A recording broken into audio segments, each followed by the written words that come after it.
बच्चों आज हम सीखेंगे 3 आकार के आधार पर पैटर्न बनाना। 3 आकार आपको ये 3 दिख रहे हैं चित्र? Yes ma'am. ये किसका है? त्रिभुज। Very good. ये गोलाकार। ये चौकोर। ये तो तीनों आकृतियां अलग अलग है, अलग अलग है ना। अब हम बनाएंगे इनसे पैटर्न। पैटर्न बनाना पहले आप समझ लो। जैसे कि ये त्रिभुज है तो हमने पहले ये क्या बनाया? त्रिभुज। फिर गोल, फिर चौकोर। अब इसके बाद क्या आएगा? त्रिभुज। त्रिभुज। इसके बाद गोल, फिर गोल, फिर क्या आएगा? त्रिभुज, फिर गोल, फिर चौकोर। ठीक है, एक ये पैटर्न हो गया। अब एक हम दूसरा पैटर्न बना के देखते हैं। अब हम पहले लेंगे चौकोर, त्रिभुज, गोल। अब बताओ गोल के बाद क्या आएगा?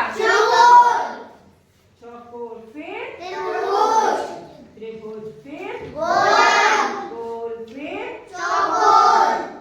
चौकोर, फिर त्रिभुज, फिर गोल। ऐसे ही हम आगे पैटर्न बनाते जाएंगे। ठीक है, अब ये दो हो गए। अब हम एक तीसरा पैटर्न बना के देखते हैं। अब हम पहले लेंगे गोल, चौकोर, त्रिभुज। ठीक है, अब इसके बाद क्या आएगा? गोल, चौकोर,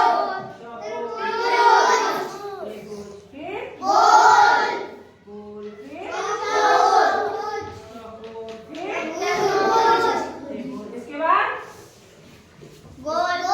गोल। Very good. ठीक है, ऐसे ही हम इस पैटर्न को आगे बढ़ाते जाएंगे। तो आप लोगों को समझ में आया अच्छे से?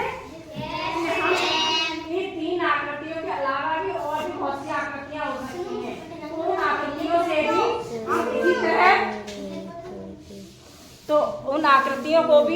इन्हीं तरह पैटर्न बना सकते हैं। तो ये लाइन लाइन में बनते हैं। जैसे हमने त्रिभुज, गोल, फिर चौकोर लिया, फिर हमने त्रिभुज, गोल, चौकोर लिया। इसी तरह हम पैटर्न को आगे बढ़ाते जाएंगे। ये हमने 3 करके बताया एग्जाम्पल के तौर पर। इसी तरह हम और भी कर सकते हैं। ठीक है, तो आप लोगों को समझ में आया?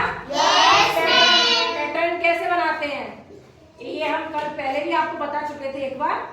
फिर रिपीट करा देते हैं। 3 आकार के आधार पर पैटर्न बनाना। तो ये 3 आकार थे, हमें इन 3 आकारों को ही यूज करके ये पैटर्न बनाएंगे। ठीक है, किसको समझ में आ गया? सबको समझ में आ गया? तो कल सब बच्चे अपनी अपनी कॉपी पे होमवर्क में पैटर्न बना के लेके आए। ओके।